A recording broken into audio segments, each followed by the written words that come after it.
It's one of my favorite scenes. It's also one of my least favorite scenes because I loved that she was in control of the situation. She was saving him. And then, of course, she has to be saved. Hi, everyone. Welcome back to the KThree. I'm Jen. This is the K-Drama Coffee Break, and I am joined by three of my K-Drama BFFs, Carol, Michaela, and Caitlin, and we are doing part 3 of our rewatch series on Flower of Evil, episodes 9 through 12. So before we dive in, let's just get a quick introduction from all of our K-Drama BFFs. Let's start with Carol. Hi, everyone. It's Carol again, here with some hot takes, maybe, but I'm excited to be here today. Excellent. Michaela? Hi, everybody. This is Michaela from the K-Pop Cast, bringing you the best sounds and ideas in K-pop each week. And I have less hot takes this episode, but I'm still excited to get back to talking about the series. Okay. And Caitlin. Hi, it's Caitlin. You know me as No Sleep for Dramas. I've been on here multiple times. I don't know what I have in terms of hot takes or not. We all know I'll just disagree with most of the stuff they say, and we'll go from there. I love that Caitlin's like, I will just sit here and tell them no. All right, guys. So last week we had quite the debate about CHAE WON and whether she's heartless or just heartbroken. So we moved, and that was episodes to the halfway point, where the end of 8, she shows up at their reporter's apartment. We have the original Baek Hee Sung rising from the dead. It was just chaos. And so that's what we move into with episodes 9 through 12. I think I mentioned last week that episode 9 is probably my favorite episode in the entire series. And so other than maybe the finale, because we haven't even gotten to the finale yet, but I adore that finale so much. I cannot wait to discuss it. So episode 9 is probably my favorite. The biggest reason being is when we get to the scene, it's the scene where they're doing the dishes. And that is probably my absolutely favorite scene in the entire show. And I will die on the hill that Lee Joon Gi should have won the Baeksang for that scene alone. Thank you, Carol. I'm snapping because he really deserved it. These 4 episodes, oh my gosh. Yeah. Especially in these 4 episodes, I thought he really honed in on that Do Hyun Soo. I've been told since I arrived on the planet that I do not have an emotional bandwidth. Mm-hmm. And I thought he really nailed that, especially in this episode 9. What did you guys think? Who wants to go first? Who wants to jump in? Anyone? Carol, go first. Okay. So last week, Michaela said that 5 to 8 were her favorite episodes of the show.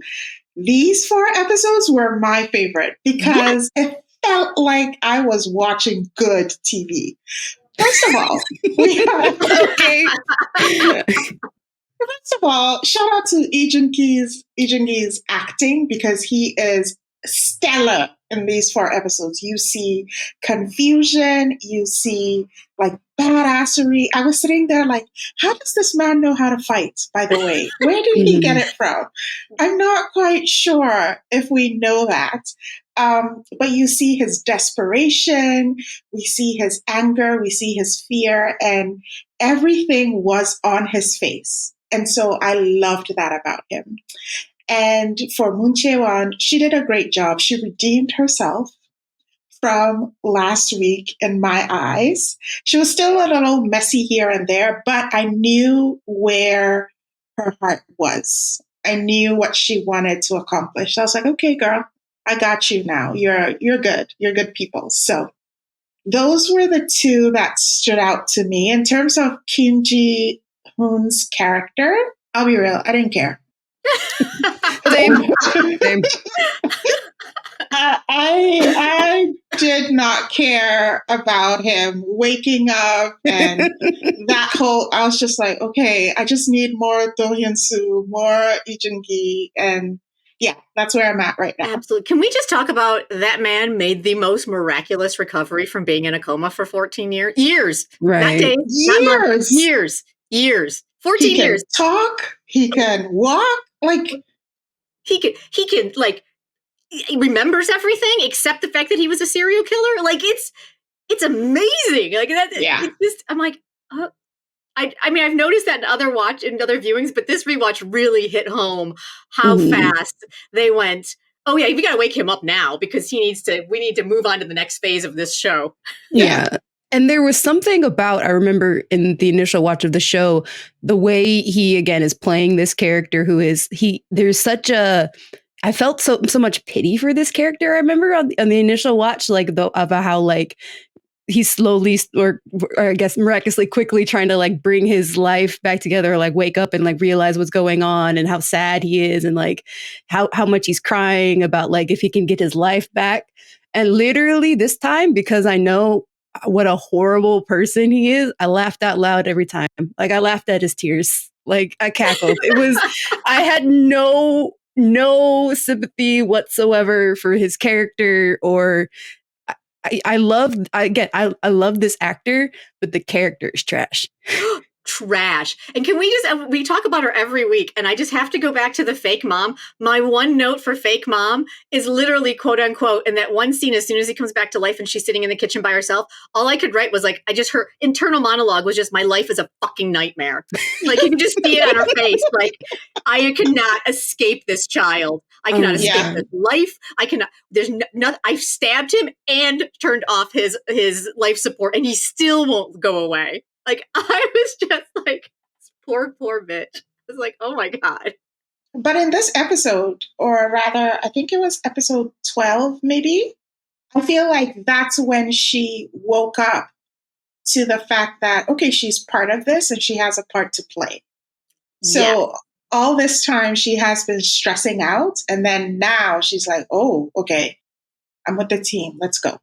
Yeah, I feel like by the end of episode 12, when we get the most magnificent, I mean, whoever the DP was on this show, the shot from the ground of the housekeeper, and you knew that there was so much space with the housekeeper that you knew something was going to come into frame, but I had no idea that it was going to be Kim Ji Hoon rising from the wheelchair. And I still remember the gasp I let out. Like it was just one of the most amazing scenes. And to this day, one of my favorite what the fuck moments in K-dramas. Because I was like, oh, he's alive. He can walk. How does he walk so quickly? Not only walk, he sprints after the housekeeper and then chokes her to death. Like we went on a journey 9 through 12. We really did. He awakens, and in 4 episodes he's back to the murdering. And I realize, again, leaning into the K-drama absurdity of what's going on, I think that's maybe why if I could maybe find a reason like why my love for these few episodes starts to dwindle is because of his character specifically and just all the suspension of disbelief that you have to have with everything that he does.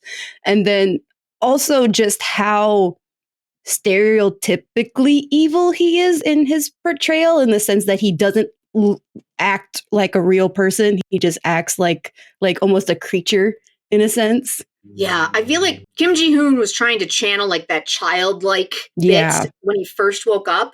And I feel like Kim Ji Hoon as a human just doesn't radiate that. Like there's an energy and an aggression about just Kim Ji Hoon as a human that I just had a hard time sometimes with him being like, oh ma, what? It's okay. Like I'm like, but that's what made it creepy. Oh, super creepy. So I'm the complete opposite. I had no sympathy for him. First watch, second watch, or whatever.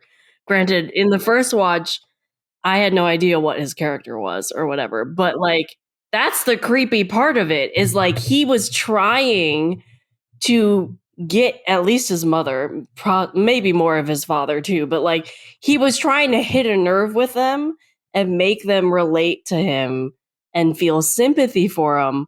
But he really just came off creepy, and he didn't he didn't realize that's how he came off, obviously. But like, I think that's the genius of the character though, is like, yeah, he's very stereotypically written, but it's those types of nuances where like his character didn't realize what he was doing was just really, really creepy. And to a normal person, it would just have come off really creepy and would not have gotten any sympathy whatsoever. So I loved these 4 just for his character. Right. I didn't particularly like, I liked the main couple, obviously, but his character was the highlight for these 4 episodes for me. I think I have a hot take in defense of Kim Ji-hoon's character. Like, when I see him, we are all saying he's stereotypically written. But I actually think that everything around him is maybe not so stereotypical. This character should be the loving, cared for son by a rich family. His father is a doctor. His mom is a pharmacist. He lacks nothing. And yet he found himself partnered with Do Hyun Soo. Yes. Yeah. And I think he was seeing Do Hyun Soo as his dad because there was something missing in his life, which is the care of his parents. Because his dad is Lulu. Yeah. Like, he lost it. So I feel for him in that sense that there was an opportunity to have a relationship with their son and they did not. And he found a father figure, and that just happened to be Do Hyun Soo. Now, in terms of the feelings and everything that has been put on Do Hyun Soo, I think the embodiment of it is actually Kim Ji-hoon's character of not being able to feel and all of that instead of Do Hyun Soo. Yeah. Absolutely. And I think I mentioned it last week. I feel like it yes ands what I said last week, where I feel like these two characters, again, that mirroring of each other. So Do Hyun Soo is Do Hyun Suk's son, and really just didn't fit. But Baek Hee Sung, who he becomes, actually was the perfect son for that. And so it's really fascinating how that builds and builds and builds in these next episodes. Absolutely. I yes and that. And I also think, like, even if Kim Ji-hoon's character had never met Do Hyun Suk, I think he still would have killed people. Like, I don't think it was a matter of him just meeting Do Hyun Suk. I think it was a match made in heaven when they did. Yeah. And they fed off of each other, but I think he was still going to go down that route even on his own anyway. Another laugh out loud moment was when he like turns to his mom and was like, he manipulated me. Like he threatened you guys. And that's why I killed all these people. I'm like, boy, shut up. Like you would have, like you said, Caitlin, like you would have done maybe not to the extent of like serial killing, but you would have done as worse because that's just kind of like what the path that you were on. I absolutely believe he would have been a serial killer. I mean, we have multiple people in actual history who were serial killers alone, far apart, and then when they met together, they became a killing team. It's a very well-known fact on some of these people that they just find their match made in heaven and they start killing together. And sometimes that is good in their favor because they do it for a very long time and never get caught. Other times, the personalities and the need of being the more important or alpha person, depending on the personalities, don't work out. So in this scenario, they worked out because Do Hyun Suk was the older person. He was far more experienced. And so Kim Ji-hoon's character learned from him, but I think even if he had never met Do Hyun Suk, he would have learned by doing himself. So I think it was just a matter of time. He was definitely on the trajectory of murdering, for sure. Yeah. For sure. Okay, so let's just back up because I want to spend some time talking about the dishes scene because it was my favorite, and I need to just gush about it for at least as long as we're going to talk about the crazy killer that just woke up after 14 years. So the dishes scene is basically our couple. Poor CHAE WON has been sitting on all this information for days, weeks. I'm hazy on the timeline, right? But she's been sitting on it, and clearly, I mean, listen, I don't know about you guys, but I'm terrible at keeping things in. And so they slowly build. And then all of a sudden you just erupt around whoever is within the vicinity. And I felt like that's what the dishes scene was. Like she had been keeping it inside so long and knows so much that she finally is just like, I've had enough of you. And she went full War of the Roses. Like, I can't even watch you eat. And I just loved it so much because I thought it was a very natural response. Because she even says at the end of it, he's like, why are you crying then if you hate me so much? She's like, because this is all I can say. This is as much as I can say. And I thought that was an amazing moment. But the true winner for this one for me, and I think I've already said it, that he should have won the Baeksang for it, but Lee Joon Gi's complete loss of control as Do Hyun Soo in this scene and not being able to track what was happening, and the way he just said, "I don't understand. Like, I don't understand what you are doing right now," was, in my personal opinion, some of the best acting I've ever seen. No, I agree with you, because we have seen him as someone who studies people's faces and who can sort of make references from how they are behaving. And then all of a sudden she throws him this curveball and he doesn't know why, because his behavior has been consistent in his eyes. Mm-hmm. And so now she's saying all these things and he's looking at her face and trying to make meaning of what what is going on? I'm glitching. That's what it That's felt like. exactly what it is. Like, you could just see, and you could see Lee Joon Gi doing the interpretation of what glitching would look like. And for me, it was absolutely perfect. Yeah, I agree with you. It was magnificent. And then just prior to that, when he figures out that the ice pick and the ice was that bar scene, even that, the way he just stood up and he's just recalling everything, and she's just watching him. She's watching him as a suspect. Right. Absolutely. And not so much, oh, he's having an episode, right? I think that scene where she starts crying, he's like, oh, why are you the one crying? I really think he really didn't understand what was going on. And that's why later on he calls an emergency meeting with his team. The greatest edit ever. It was the best. They went from like her being like, "We will talk later," to like Kim and Moo-jin being like, "What?" Oh, The best. their reaction to it, like, bro, this is not a big deal. But to him, his world is falling. Yeah, especially the sister. Like after it cuts to like after he's told her everything, she's just like, I get it. Like, oh, okay. Apparently this world-ending information is the fact that you have lost the spark in your marriage, or like some translations they call it like, oh, he's got marital ennui. So funny. It's hard for me to appreciate the Disney scenes because that scene after is just so funny. Oh my God, right? I mean, but I think that's what makes, for me, that's just, I love comedy. So I love the hard pivot all of a sudden to that. And I think it also leads us to what I think is I thought just one of those beautiful moments between the brother and sister, and how you guys were talking about it last week and how we all loved that, was when she went, oh, she's very precious to you. And he's like, yeah, she's important. She's like, no, she's precious. Importance can dwindle over time, but precious is something that will stay. And I thought that was just a great moment in there. So that's why that whole bit is my absolute the puppy smile that he has when he's like, oh, I just have to catch the killer for her and then she'll be so happy. Like I can see it in my head. Oh my God. And then I even wrote it down. Kim Min-ju's line was like something to the point where, yes, that's what all marriages need, to track down, when you're in a marriage, track down a serial killer. Yes, that's exactly it. It was perfection, those two scenes for me. Yeah. And then my other note on these two scenes is, and again, adding to like why these aren't my favorite episodes, is because the frustration I had with Ji-won's character in the last four now switches to Do Hyun Soo.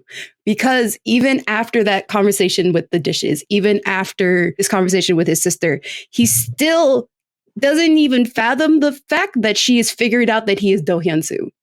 Like, even after this conversation, like after the next three episodes, not until we get to, what was it, episode 11, 12. when she's literally like looking at him and recognizing that he is Do Hyun Soo and her husband, that he's like, oh, she knows who I am.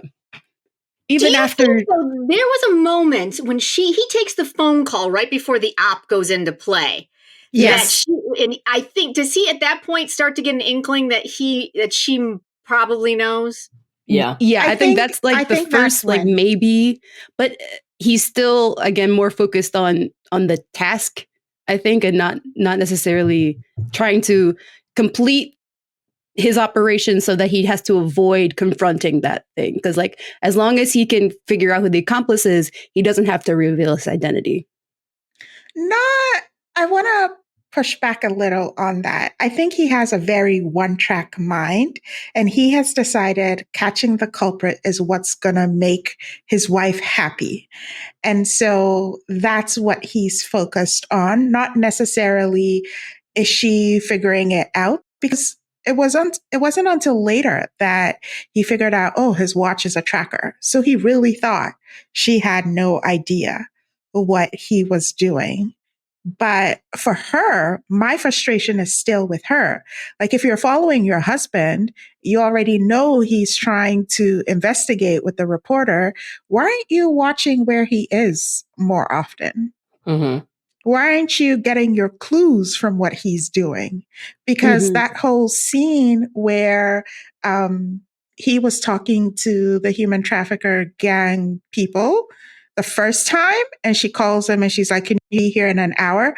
Sis could have looked at her app and seen where he was. It made no sense to me. Now, with that, I think the reason she was giving him an hour, and this is how I interpreted that, because the same thing, I knew, because she even looked at her app and she saw where he was. Yeah. And she had said to him, can you be here in an hour? And I think it was because she knew he was doing something a little dicey.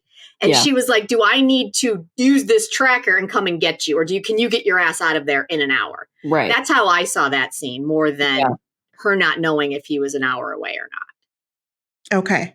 Yeah. But it was more of her asking, like, are you okay? That's how I interpreted that scene. Yeah. That's how I interpreted it too, but I'm talking about their investigation in itself. Mm-hmm. She wasn't really using what she could about him to help the investigation. And I think that was my frustration, because they were all trying to solve the same thing, but she was just working with the team when she could have gotten insight from him. I will say that in these 4 episodes, while I will always defend Cha Ji-won, because I feel like she has a rough road to hoe with this whole situation, I don't think she's, and I say this, as you all know, one of my favorite dramas. But upon this rewatch, I have noticed that the way she is written is a little bit frenetic. Like, she swings wildly from one emotional idea to the other end of the spectrum and then back again. And it's not horribly consistent. Like, at the top, even like with this episode, well, as much as I love episode 9 and I love the journey that they go on and how she finally loses her shit and they break up, within hours, she's like, I miss you. Like, I get it, because they kind of teed it up with the flashback, and she basically was like, just promise me this one thing. And I thought it was beautiful and it was very well done. But give it a day or two. Like, let her stew for a day or two and realize what he actually has brought to her life. And maybe she's overreacting because she's having a rough, you know what I'm saying? But like, it was like less than 24 hours. And then she swings wildly from that to then being his staunch supporter. Then she like swings to the other, like, I feel like she's just constantly swinging wherever the writers need the story to go. They use this poor character to use her to like explain it emotionally. And like, even with the sister, like, she talks to the sister and she's basically like, I need you to stand down. And I know I'm being mean. And she like gets super harsh with the sister. And it's just like, but why? Like, you could have said those things without like eviscerating the sister. But it was like we had to tee the sister up for then repaying this debt, right? Yeah. And it's like they use this Cha Ji-won character to like tee up all these moments, but they don't really make organic sense within the script. And so that I noticed that a little bit more in these 4 episodes than I had in the past. And it may not help that Moon Chae-won is actually a Scorpio in real life. So when she goes hard, she goes fucking hard. And she's not letting anybody off of anything. Like, there's no subtlety in there. She is like, I will destroy you. It's never just like, hey, by the way, I'm going to bat you around a little bit. She is like, death. You're just like, eesh. So maybe that's a problem. I also loved the scene where Lee Joon Gi or Do Hyun Soo goes to the whiskey bar and has that whole little fight scene with the bartender. Oh, I was trying to make that my background because I couldn't figure it out. But it was so good the way he just jumped over the counter and he's like, what do you mean? Do you not know Do Hyun Soo? And he's like, tell me everything. That moment where he's holding him down, kind of like the same pose as your hyena photo with some distance. Yeah. Oh, yeah. I was like, this could be a BL real quick. Real quick. Yeah. Real quick. I loved that scene. I love that scene. And I was so much in awe of Lee Joon Gi's acting because he can just switch it up when he needs to. It worked for me. Yeah, he's an unbelievably versatile actor, and I think that this is what showed that to me. I think a lot of people just rely on him. I've said it in one of our podcasts. Like, he's just kind of a living emoji to me, and like every interview I ever see him in, or he's always just like, yeah. Like, I mean, I think him and I would get along really well, to be perfectly honest.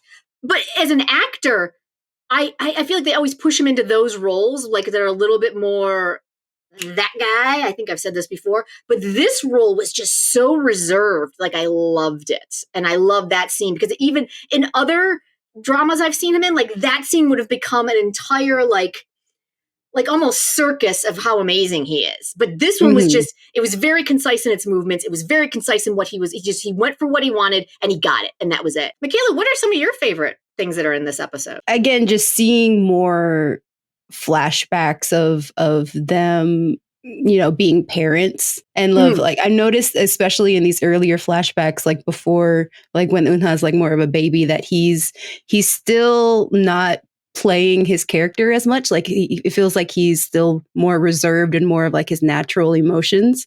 Like, whereas before, especially in, what was it, the flashback where he's like congratulating her about like passing the exam.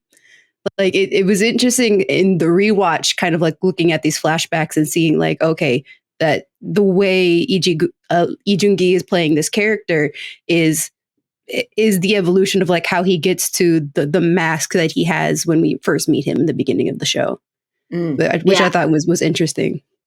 I thought ending you on the flashbacks. The one that has always got me is the one where baby Eunha has just arrived and they're looking at her. It's so cute, and they're crying through the window. Through the window, and then he's like, "Why is she crying?" And mom or CHAE WON is like, "Well, I think she's just like us. She's worried and frustrated and doesn't know how to use her words. And so the only thing she knows how to do is cry." And I think that's the first time I recognized that kind of explains why Do Hyun Soo becomes a crying fucking mess for like 3 episodes straight. Right. Where it got to be a bit much for me. Like, that's my biggest critique from episode like 11 on, the sheer amount of crying that occurs in this show. I know. I just like, it's just so much. We went from this very stoic man to keeping all of his emotions in check to just like vomiting every emotion he has on every character. And I'm just like, it was too much. It's just overwhelming. Right. We ease into this. But I felt like for the first time, they kind of explained it to me where I didn't actively hate it as much. I still didn't. See, I love the crying. Like, I love seeing his character finally like being able to process all of these emotions that he's feeling and like slowly start to recognize that he has them. And like, especially this is why my background today is like the convenience store that his mother-in-law owns, because that scene where he is like, after he reunites with Eunha after like almost possibly losing her forever, just how they're both just crying and holding each other was just like one of my favorite parts. Well, then I was like CHAE WON's mom, like, what is happening? Why is they're acting like they're a separated family? What is going on? Yeah, because to be honest, like the whole time I was like, wait, where's their daughter? Like, I was like, oh, okay, she's been with grandma. Like, because again, one of the things that I love about this drama as a whole is like how they are portraying this relationship of like a actual married couple with like a child and responsibilities versus what we usually get in K-dramas, which is, you know, like not that, it's very like superficial or like early relationships where you don't have all of these like things that normal people usually have to deal with in relationships. So seeing how they integrate it and they just like they don't forget that they have a child and they don't forget that they have all these other things that they have to do it was one of the reasons why I still love this show. I still love it. Like, listen, it's probably my one biggest quibble is just the amount of crying. And I know that many people love crying. Caitlin knows this. And if you guys listen to our podcast at all, crying is not my thing. Like, I do everything humanly possible to avoid crying. Like, that is just who I am as a human being. So when I cry, like, things have really gotten to a point where, oh boy, like, things are falling apart for me. So I think that with the Do Hyun Soo, I got it. Like, I understood him, like, not being able to control the emotions, especially when he was driving and she had pushed him away and he was like, no, this isn't it. And, I mean, it was a great scene in the street when they finally, like, all that came out. I loved it. I thought it was great when they went back home and they, like, made out and went and they got busy for, like, the first time probably truthfully ever for him, which I thought was great. And I mean, even she is like, you're crying again. And I was okay with all of that. I think where I run into a few problems with the sheer amount of crying that does occur is that because he cried so much in these 3 episodes, because all these emotions have finally bubbled up, that when we get to the final 4 episodes and the big cry that happens in the cellar, because he's been crying so much for so many episodes, like, I just kind of was like, oh, we're crying again. Like, okay. I mean, I get it. Like, it's a horrible thing. Like, oh my God. Like, yes, kill him. But I also was like, we'd cry. Like, I feel like if we would have maybe built up to, like, the big cry happening there, I think it would have been, in my personal opinion, more powerful. Because sometimes I feel like that's what happens in K-dramas for me anyway, is I feel like because the characters cry so much and at so many turns and so hard every time they cry, like, it's never just a tear. It's always just, it's a full sob every time almost. Yeah. That by the time you get to a really big moment that you've already seen it 15 times. And so my emotions by then, I've just kind of been like, oh, we're crying again. We're crying again. Okay. Got it. Maybe it's because he's so pretty when he's crying that I don't mind it. Maybe that's it. He is a very pretty crier. He does cry well. That's also true. But we have to remember that this is someone who makes a mountain out of a molehill. That's a very good point. Yes. When he thought his marriage was over and he calls a whole emergency meeting, that to him, his world is ending. And then he finds out that, oh, I've been lying to her. I've been caught. I've hurt her feelings. Like everything to him, this is the end of the world for him.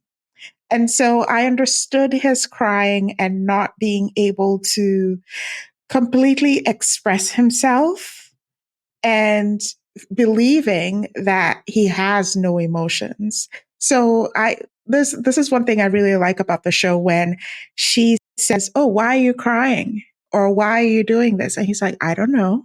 And then she's like, oh, you're doing it because you love me. And he's like, nah. Because he truly believes what he's been told, that he can't emote, he can't understand. And so here he is trying to accept that maybe that diagnosis wasn't completely what it should be. And so he's allowing himself to, like, emote a little or get really frustrated. Absolutely. I loved the scene between the two of them in bed when they were just talking. That was one of the most satisfying couple scenes for me. Like, I think that's part of why it makes this show is so satisfying to me. Like, that scene is, I think, a rarity really in K-dramas, in my personal opinion. Like, they actually were talking and, like, explaining and, like, revealing. And it was very subtle. It was very intimate, but I just thought it was a beautiful scene, and it just kind of filled in all those cracks. And I also love the fact that he's just like, you're stranger than me. And she's like, yep. Yeah. Yeah. I agree. Michaela's like, I don't think so. No. What's up? I just, on the rewatch. Yes. I had those same emotions when I first watched this series that you did, Jen. Like, I can yes and everything that you just said.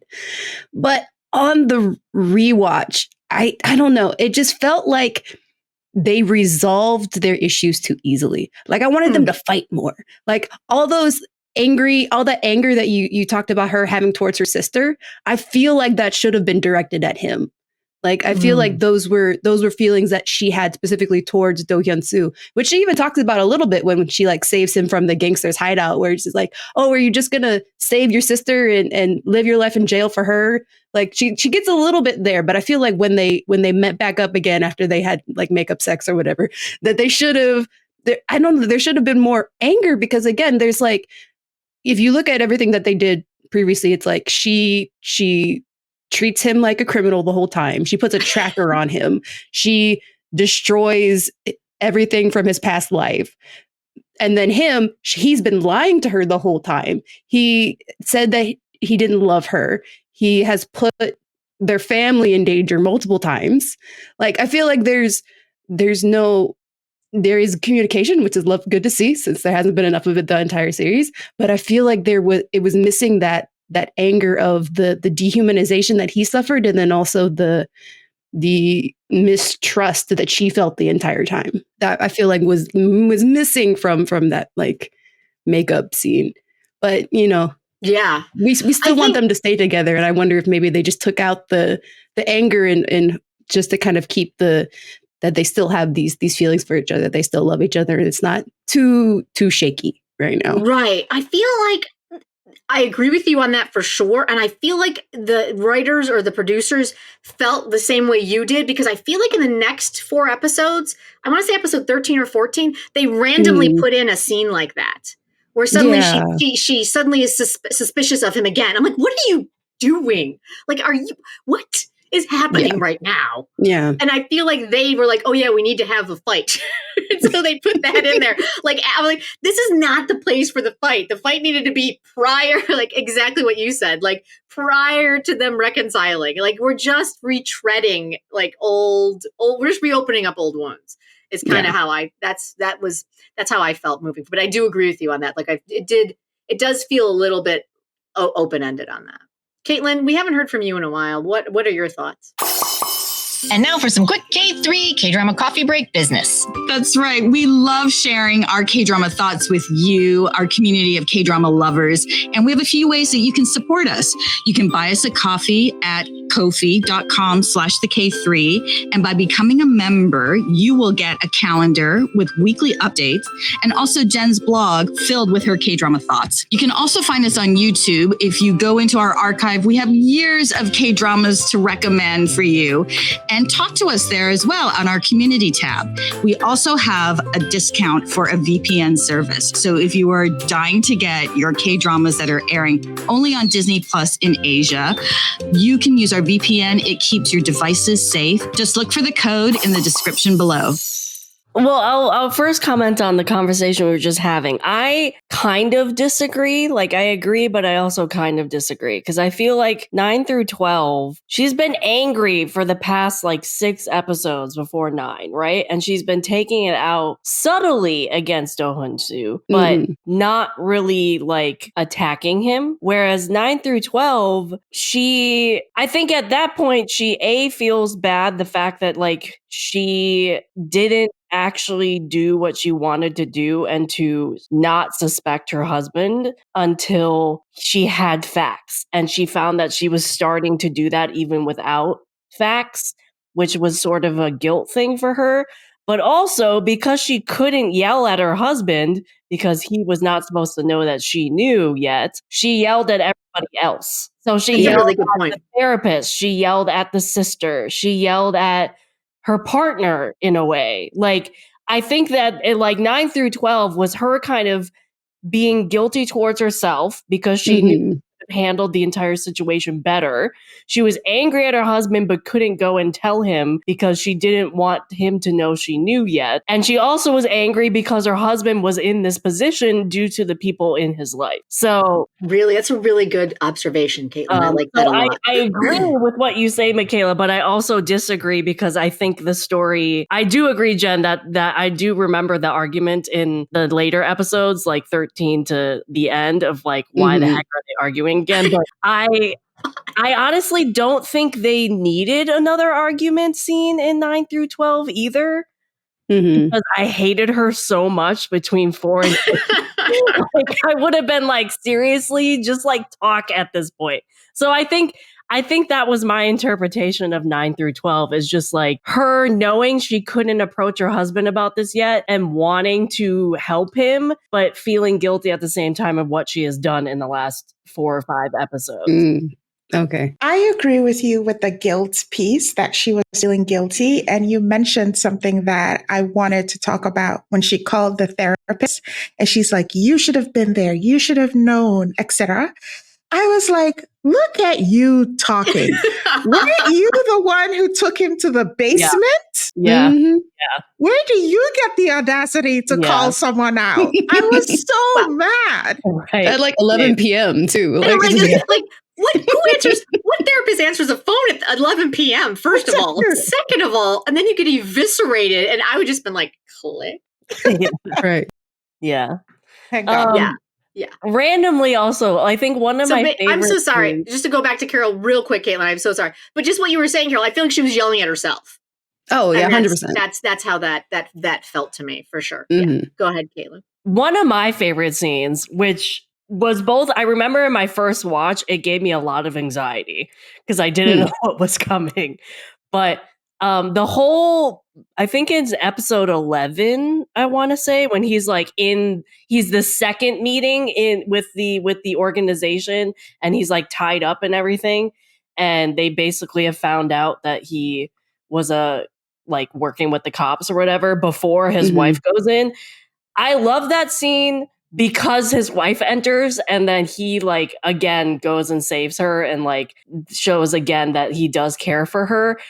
I also do not like the fact that like it caused so much anxiety during my first watch because between like his father being like, yeah, you can kill him, like go ahead, to like, is he actually going to escape this thing at like, because at a point we didn't know. So that's one of my favorite scenes in general, just because. That's really interesting because it's one of my favorite scenes. It's also one of my least favorite scenes because I loved that. I still remember watching it.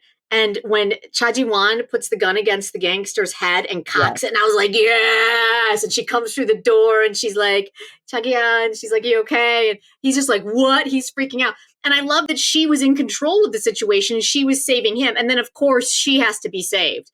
That was my only quibble on that was like, and I get it story-wise, like he has to, this whole story is now about how he actually has feelings and we have to, get there. But I was bummed out that she didn't just take the guy down herself. Yeah. I agree with you. But again, you have to think again, though, it's like I had the same thoughts I did during the pool scene. He had 4 guys holding him down. Okay, fine. But he knows martial arts and they didn't drug him this time. Why the hell is he being held down now? Did you see that monster, like mountain of a man, though? That guy is enormous. He was also in Moving. He is just, that man is a mountain of a human. Like, I just can't, like, I forget who the name of the actor, but they would have like a wide shot and he was just like, he barely came up to his elbows. I was like, oh my God, how tall is this man? Yeah, I agree. I think they may have had him stand on something too to give that exaggerated. It's even possible they put him on an apple box, but he's a mountain of a man. Like I was just like, wow. Something I really liked about that scene when I was like, ooh, there was the detective or the police officer who was a brother in Crash Landing on You. I have a note here, a side note of how much I adore Jae Hoon. When he comes through and kicks, I love him. That scene had me like, now wait a minute. Let's remove the 1.5 speed and let's go back to 1 and watch this because that was amazing. He just shows up and he's like, everyone stand aside. And his whole fight scene, I was like, you're wearing a suit, but there's something underneath the suits that I like. Okay, let's do this. Yeah. I love him as an actor so much. He's so versatile. I think he's one of the best actors in Korea. He's so versatile. He was in Crash Landing on You. He was in Beyond Evil. He was in this. He was in one other one that I was just like, just in a completely different character every time. And I believe every single one of them, every time he shows up, he's one of the most realistic and natural actors I've ever watched. I love him. Every time he shows up, I'm happy to see him. Yeah. And he looks really good beating people up. Okay. I mean, I feel like, did we miss anything? I feel like we've pretty much covered 9 through 11, you guys, or 9 through 12. Like we're heading into the final 4. We've teed everything up. We've got, I will say my only other quibble, and this has been a quibble since my first watch, our girl Do Hyun Soo and the green bracelet and her going into the lair. Yeah. I was just like, the very first time I watched it, I was like, this is the dumbest move I've ever watched. Like, what is she doing? Who is allowing this? Like, what is happening? This girl could not be allowed to go on her own to do anything. And that's why he cut her out of the operation. Yes, exactly. He's just like, you're unreliable. I can't with you. And then she immediately goes and does something completely ridiculous, which is exactly why he wouldn't let her in. I'm like, well, he's not wrong. Exactly. I'm still not a fan of them. But like, I remember on my first watch, I hated the reporter when he like yelled at her. Yeah. And like walked away. Cause I was just like, okay, like, yeah, it's understandable why you're yelling. And like, she's locked up in her apartment afterwards and crying. But I'm just like, you took it way too far. And it's ridiculous. That's still my opinion. Like, I did not like the reporter in these scenes at all. Because I think at the same time, too, it's like, I think my problem with him, too, was like, obviously, he still likes her. Yeah. But he pointed out time and time again, especially in these 4 episodes, you left us. You literally just walked away. And now you come back and you expect everything to be okay. And then you are the one getting angry at me when I want to go talk to CHAE WON. I want to do this. What gives you the right to care at this point, because you didn't care back then.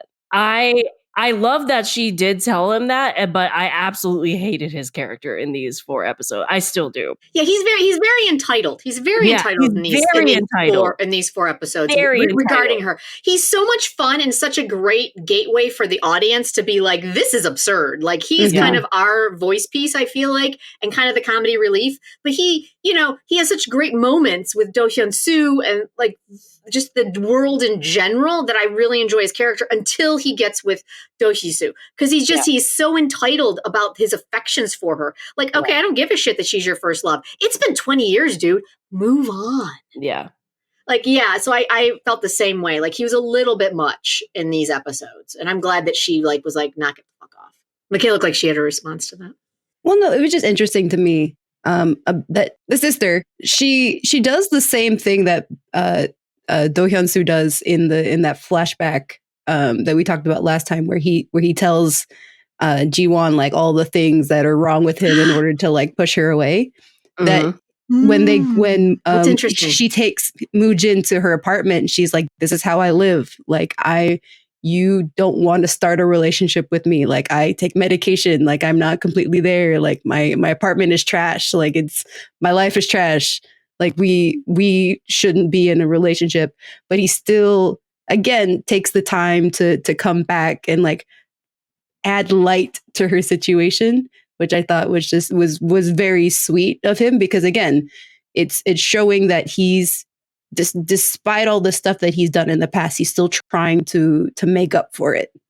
Like it's not just a superficial like, oh, I like her because she's pretty. Like I want to be a part of her life and make her life as good as I can, despite her situation. Yeah, he has moments. Like, I don't actively hate him the entire time. But yeah. He did. That moment, I felt like he kind of was, like, tail tucked between his legs, like, kind of like, yeah, I overstepped the bounds, so let me try and fix it.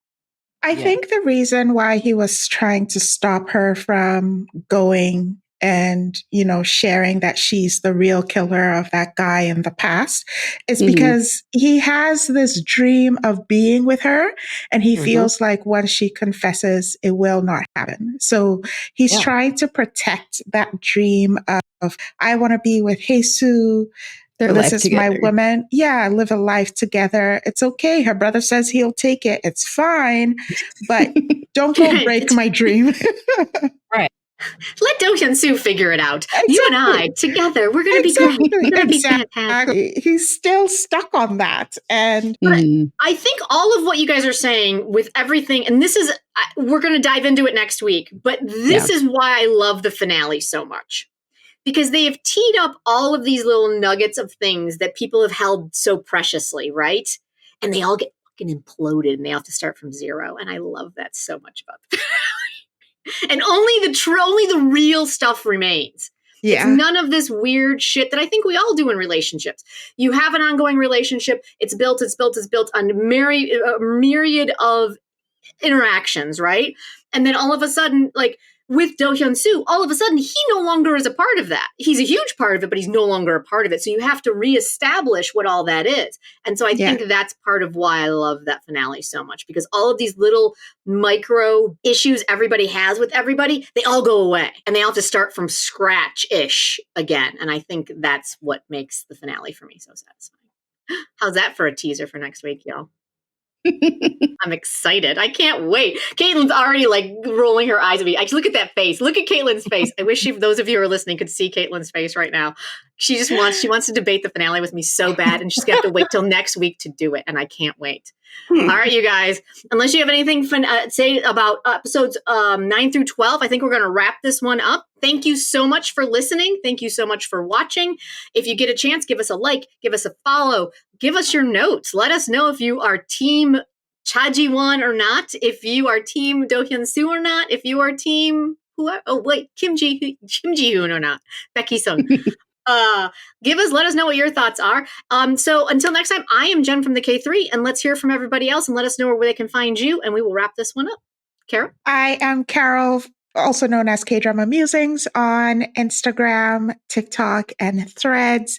And I do have a podcast called Kdrama Musings, so you can check it out too. Excellent. Michaela? Yes, I'm Michaela from the K-pop cast, but we also talk about K-dramas. We did talk about this one and Attorney Woo. It's called Good and Evil in K-dramas. And you can find links to all of our things in the description of every episode, and we're at the K-pop cast on all social media. Excellent. And Caitlin. Hello, it's Caitlin again. I'm No Sleep for Dramas. That's my blog. You'll find me on Twitter, Instagram, TikTok, all under the same handle. Excellent. Well, you guys, thank you so much for joining me. Thank you so much for hanging out with me and talking about one of my favorite dramas on this series called Rewatch. If you are watching or listening and want to get caught up, this was episodes 9 through 12. We also have episodes 1 through 4 and 5 through 8. You can check them out in the links below and probably up here if you're watching it on YouTube. Until next week, we'll see you then. Bye. Bye. Bye, everybody.